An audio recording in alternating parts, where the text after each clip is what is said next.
I wanted to make a quick video about side lying work today. Side lying work is so valuable because you're automatically working your glute medius, which is a really important, arguably the most important glute muscle, especially if you have any back issues, hip issues, knee issues.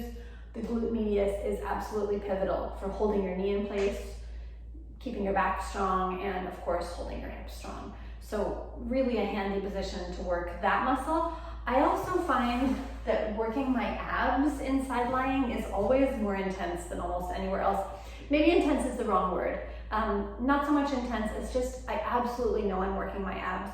If you'll humor me with a metaphor for a moment, if you think of water, if you think of a pond of water, how the surface is very penetrable when it's conforming to gravity this way, but if you think of a waterfall, how the surface is almost impenetrable.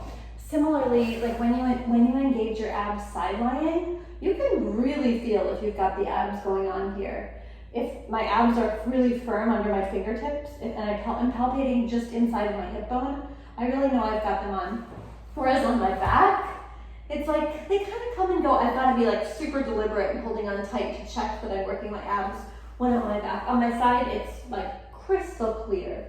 So this side lying series that I just wanted to share today, just a few minutes of breathing and finding your abs in this position, and our old friend the clam, which is such a great exercise for the glute medius. It is absolutely critical in the clam that you're not moving this hip. If there's any movement here, you're depriving yourself of almost the entire value of the exercise, because if you're moving your hip, you're moving from your back, not your butt. So I like to do usually 3 sets of 10, or if I'm in a hurry, just 20 clams. You can add resistance to this, but you really don't have to. It's effective even if you don't.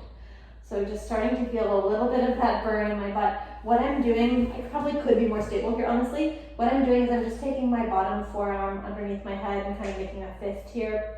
I could be a little bit more engaged in this lat. If I'm really stable in this shoulder, you'll see that none of my bottom side body is on the mat at all. I do have a fairly small rib cage.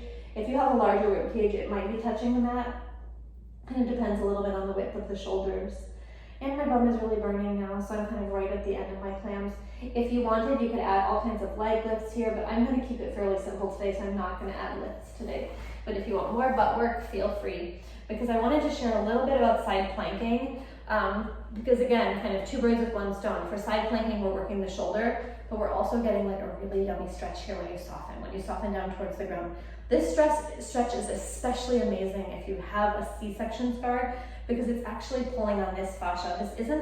Interestingly, this is not my tighter side from my C-section scar, but I tend to feel the stretch more on this side because the tissue has more feedback.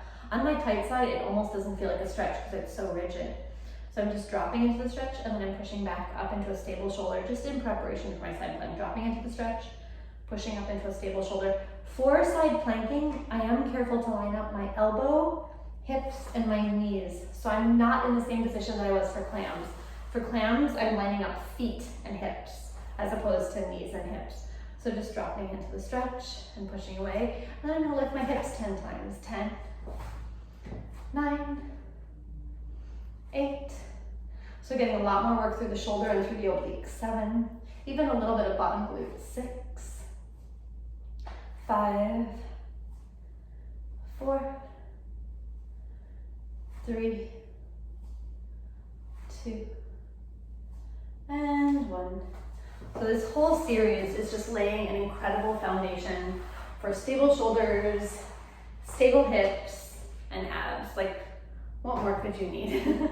So coming down onto your other side. Again, initially lining up head, shoulders, hips, and feet for our little clam.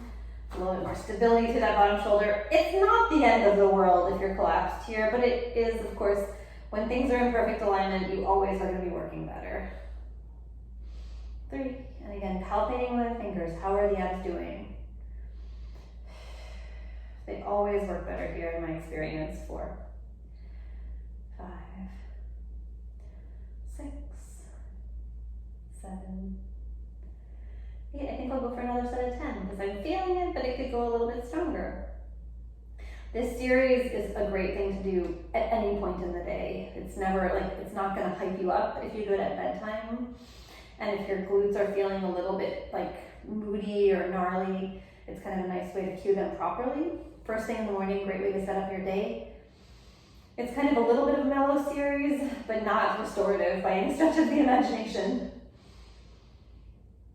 So it's something to do, kind of a nice mid-afternoon coffee break. Who has coffee in the mid-afternoon? Maybe you do, I can't. 9, mid-afternoon rest. So then we're coming into our plank position, our side planking position, initially just for the stretch.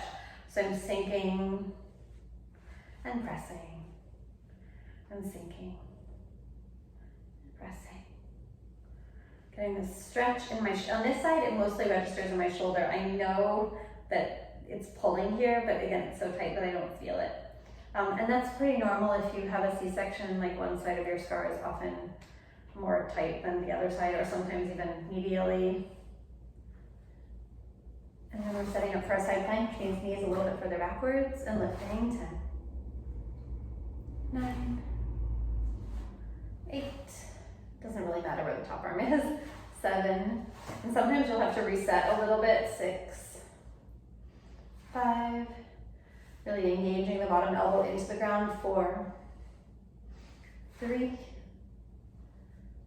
2, and 1. I hope you enjoyed that little series for your abs, your butts, and your shoulders. Please let me know, and always happy to provide more.